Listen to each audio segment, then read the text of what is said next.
Love to share my story with you because there's got to be somebody out there that's dealing with the same thing. There's so many former college athletes, so many people who are experiencing pain that didn't have to experience it, we don't want you to get to where I was. I don't want you to be at the red light saying, I got to go through this thing even if it's red, while it's green, while it's yellow.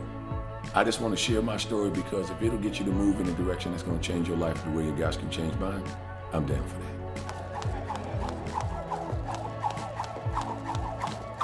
You know, in life, you have moments where you literally have to make very important decisions. And for me, my body was something that I did not respect the way I should have. As a college athlete, I would throw my body into all kinds of piles and all those things. And then later in life, you know, there's payback time. And one of the things that I'll say is that for me, I reached sort of my wits end in terms of my neck, my arms. I had lost function and range of motion and strength. And literally, I was desperate. I was literally one day away from double fusion surgery. And I don't know what would have happened if I had gotten that surgery, because that's not guaranteed to return all the things that you need to have returned. And so when I was fortunate enough to learn about it, and then actually coming here and meeting people who really cared about not just how to heal me, but to get to know me, I felt like I was getting everything that I needed that I didn't even know I needed at that time. And so since coming here, first of all, it's changed my life in terms of what I can physically do, but even more than that, what I can mentally do. And I was working with this gentleman on a presentation for the National Conference for Relationship and Marriage Professionals, and we were working on a conference strategy. And the gentleman, Warren Farrell, I was talking to him, and I said, you know, Warren, I'm not even sure if I'm going to be able to make this conference because I'm getting neck surgery. And he said, well, tell me about that. And I said, well, basically, I have a sort of degenerative thing going on in my neck and arthritic symptoms in my neck, and my arm is actually one half of my arm. One of my arms is shrinking and the other one's twice the size, and I'm looking like something. My shirts are twisted and turned, the emblems on the wrong side and all that stuff. And I said, I got to change this. It wasn't just from a cosmetic reason, but I was losing strength in my arm. And so I talked to him and he says, well, that sounds like, he said, well, when are you scheduled for surgery? I said, actually tomorrow. And he says, I'm so glad we talked. He said, because let me tell you about something. Egoscue, have you ever heard of Egoscue? So he tells me a story about Egoscue, about how it helped him avoid surgery several times. People should never get surgery if they don't have to. That should be a last resort, because that can result in additional surgery. So I said, tell me about Egoscue. And he was telling me about it. He was telling me about John Lynch and the 49ers and all this other stuff. And I was like, wait a minute, pro players are doing it? Yeah, that's how they keep playing. And he says, every time I get something that starts to surface, I just go back and do some of my exercises. So I was like, man, this is amazing. This is amazing. And so what do I need to do? He says, well, there's only certain clinics in certain places. So I looked it up and saw one in Atlanta. Well, then I called my doctor and I said, is it all right if I postpone this surgery? He said, sure, we can always reschedule it. I would prefer for you to take a look at another method, a non-surgical method first. So lo and behold, I make the phone call and I do my research and I come down, I drive from Chattanooga to Atlanta to the clinic. And I said, whatever you're doing is going to be better than what I'm doing, because what I'm doing is not working. My son was probably more devastated than I was with this whole thing, because he saw me. You know, your son will see his father oftentimes as a superhero. Like, you can run fast forever, jump high, you can solve any problem and all those things. And when my son saw me opting out of everything, so he was like, Dad, once you play, because I played lacrosse too, as well as, you know, coached it. And he was like, Dad, you want to do this? And I'm like, nah. And I started just not doing that, you know, and then even going into the weight room or whatever, because I couldn't pick up the weights. I didn't have the grip strength. I didn't have all those things. And it was like a waste of time. And it was kind of depressing, I'll be honest with you. And when they, you know, took an image of how my body and my posture was, I was looking at it, I was like, is that me? And one, when you see results, it makes you feel better. But then the other thing is, you know, going back and playing basketball. I mean, I was even running.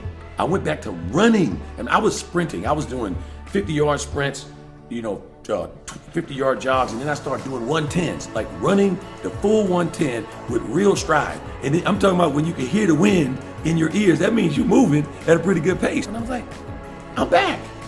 I mean, and that is something, you know, it's not a cosmetic thing, it's a mental thing. And so for me, having that mental game, when you're on your game mentally, everything follows. And so Egoscue got my mind right as much as my body. Well, one of the things about it is I played football for Colgate University back in the 80s. And everybody knows that, the whole strategy and the whole saying no pain, no gain. One of the things that happens is you play through pain. You obviously use your neck and shoulders quite a bit in contact sports. I was a linebacker.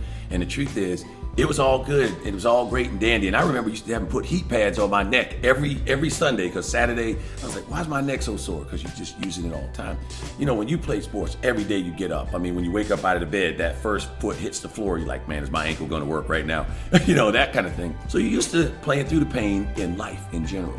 Well, what happened is when I coached lacrosse.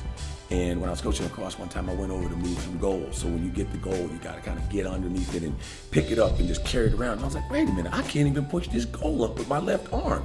And again, I'm not the strongest person in the world, but that goal should have been pretty easy to push up. And so I'm looking at all this stuff and I'm realizing, wow, let me go check with the doctor to tell him about what's going on with me.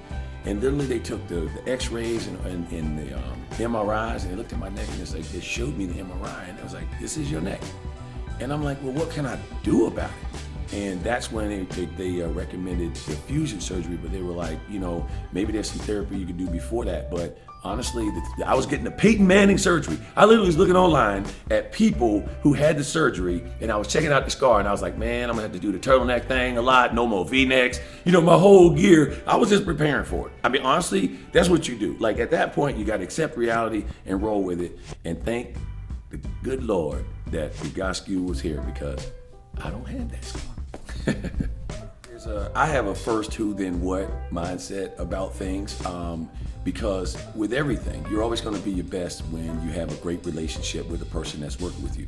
I mean, patients, people like to go to dentists. Everybody can clean your teeth, but they go to the person that they feel most comfortable with, they trust. They feel like they're more hopeful when they're with them. And so for me personally, coming here, I didn't know what to expect other than I was going to get the Egoscue Method. But then when you meet someone that really understands and has their own story in that was very important. And then when you have that connection, you kind of look forward to, it's kind of like working out with a group of people. You're going to have like a community when you get there. And so you're not just going to benefit there, you're going to benefit personally as well, because you're going to learn more about people. And then the genuine interest, like Sally, the genuine interest in me and my family and my kids and all of that was bonus. And when you get that kind of thing, you'll come back. I mean, it'll make you get down here just for that as much as the therapy. So, for me, anytime that you can have the cake and the icing, that's special. I think in life, people spend too much time treating symptoms and not really analyzing root cause. That's something in the industry. You got to do root cause analysis if you want to create change that's sustainable. That's the key.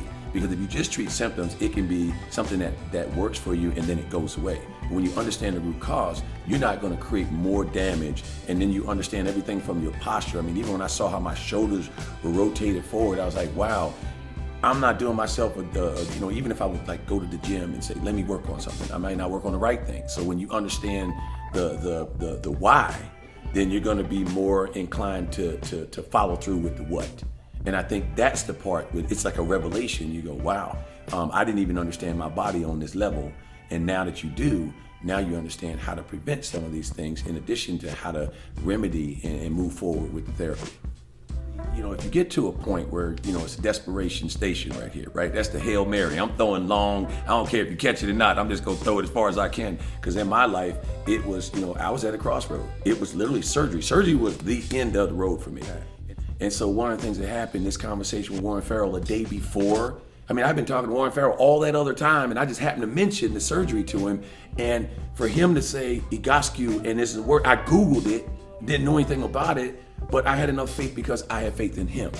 I knew that his story translated, and I was like, wow, if it helped you, I know it's worth a try. So when I think about this, it's really about, there may not be enough people in your community who know about Egoscue, but what I can say is I may not be your friend now, but I'll be your best friend later if you show up to this place, because my life has changed, and I will tell everybody I know about it because I want people to live a better life. That ain't gonna breathe. Especially me hot things. That's right.